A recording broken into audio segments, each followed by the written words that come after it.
নমস্কার, আমি প্রদীপ প্রামাণিক। নবজীবন স্টাডি সেন্টারের তরফ থেকে নেতাজি সুভাষ মুক্ত বিশ্ববিদ্যালয়ের সকল ছাত্রছাত্রীকে স্বাগত জানাই।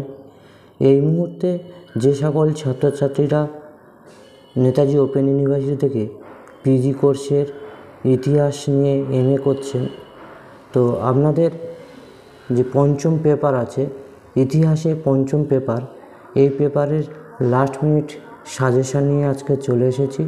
বহু স্টুডেন্ট এই মুহূর্তে আমাদেরকে মেসেজ করেছিলেন যে আপনাদের লাস্ট মিনিট সাজেশানটা দেওয়ার জন্য। তো আমি কথা দিয়েছিলাম খুব তাড়াতাড়ি আপনাদের এই লাস্ট মিনিট সাজেশানটা নিয়ে হাজির হব। আমি একে একে 5, 6, 7, 7-এর এবি এবং 8-এর এবি সমস্ত পেপারের লাস্ট মিনিট সাজেশান আমি দিতে থাকবো। আমার এই চ্যানেলে যদি নতুন হয়ে থাকেন, চ্যানেলটা সাবস্ক্রাইব করে পাশে থাকা অল নোটিফিকেশান অন করে রাখবেন। ইউনিভার্সিটির যাবতীয় আপডেট ইনফরমেশানগুলো যেমন আপনি আমার এই চ্যানেল থেকে পাবেন সবার আগে, সেই সঙ্গে লাস্ট মিনিট সাজেশান, অ্যাসাইনমেন্ট এবং আমি যে অনলাইনে ক্লাসগুলো করাই সেগুলো আপনারা করতে পারবেন। চলুন আমি শুরু করি। আজকেকার প্রথম প্রশ্ন, সেটা হচ্ছে, আমি বড় প্রশ্ন, আপনাদের প্রশ্নের প্যাটার্ন তো আপনারা নিশ্চয়ই জানেন, ইতিপূর্বে দিয়েছিলেন।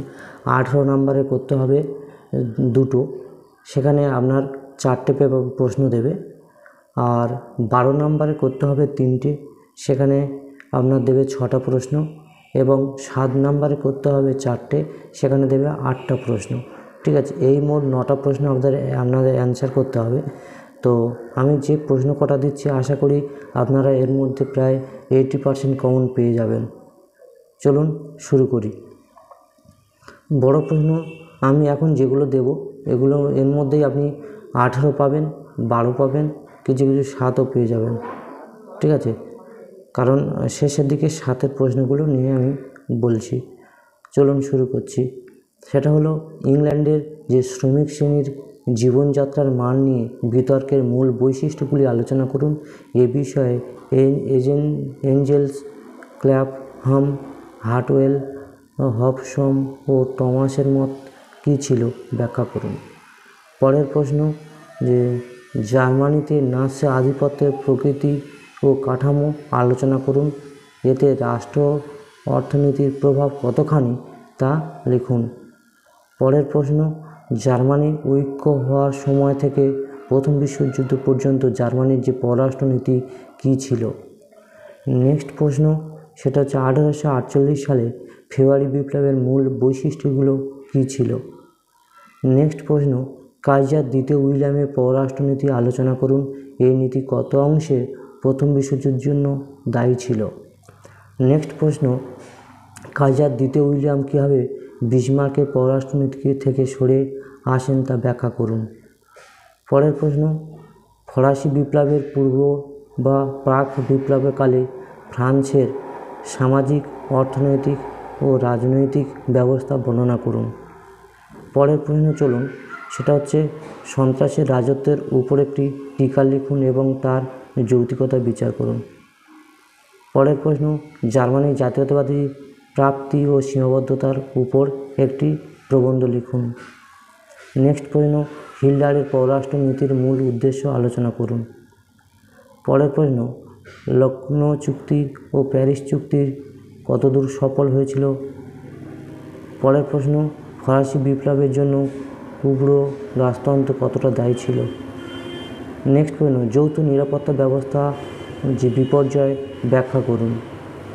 পরের প্রশ্ন, ফরাসি বিপ্লবের দার্শনিকদের ভূমিকার উপরে টিকা লিখুন। পরের প্রশ্ন, উড্রো উইলসনের 14 দফা যে প্রস্তাবের উপর একটি টিকা লিখুন। সেই সঙ্গে বলে রাখি, এই প্রশ্নগুলো অবশ্যই কিছু কিছু প্রশ্ন আছে যেগুলো ধরুন যদি আপনার 18 নম্বরে হয়, 9+9 হতে পারে, কিংবা কখনো কখনো আপনার 10+8 দিতে পারে, মানে 18 নম্বরটা এইভাবে হবে। পরের প্রশ্ন, মহাদেশীয় অবরোধ ব্যবস্থা কী? এই ব্যবস্থার প্রকৃত ইংল্যান্ডের পরিবর্তে ফ্রান্সকে আঘাত এনেছিল। নেপোলিয়নের ভুল কী হয়েছিল। পরের প্রশ্ন, বিসমার্কের মিত্রহীন পররাষ্ট্রনীতি ও তার আভ্যন্তরীণ নীতি ব্যাখ্যা করুন। পরের প্রশ্ন, শিল্প বিপ্লবের বিভিন্ন ঐতিহাসিক প্রদত্ত অর্থ ব্যাখ্যা করুন। পরের প্রশ্ন, ভার্সাই সন্ধির উদ্দেশ্য ও সিদ্ধান্ত উল্লেখ করুন। নেক্সট প্রশ্ন, ফরাসি বিপ্লবের বুর্জোয়া বিপ্লবের আখ্যা দেওয়া কতদূর যুক্তিসঙ্গত? ঠিক আছে, পরে এবারে 7 নম্বরের দিকে যাই। বলশেভিক রাষ্ট্র গঠনে লেনিনের ভূমিকা। পরের প্রশ্ন, 1917 সালে যে নভেম্বরের বিপ্লব পটভূমিকা ব্যাখ্যা করো। পরের প্রশ্ন, তোষণ নীতি ব্যর্থতা বিশ্লেষণ করো। এবং সর্বশেষ প্রশ্ন সেটা হলো ফরাসি বিপ্লবের দার্শনিকদের ভূমিকা লিখুন। এই গেল আপনার সমস্ত, যেমন যে সাজেশানটা এবছর ছাত্রছাত্রীদের জন্য রেডি করেছি সেগুলো, এবং একে একে আমি বাকি পেপারগুলো খুব দিতে থাকবো। যদি আমার চ্যানেল যদি ভালো লাগে অবশ্যই করে একটু লাইক দেবেন। ধন্যবাদ, ভালো থাকুন, নমস্কার।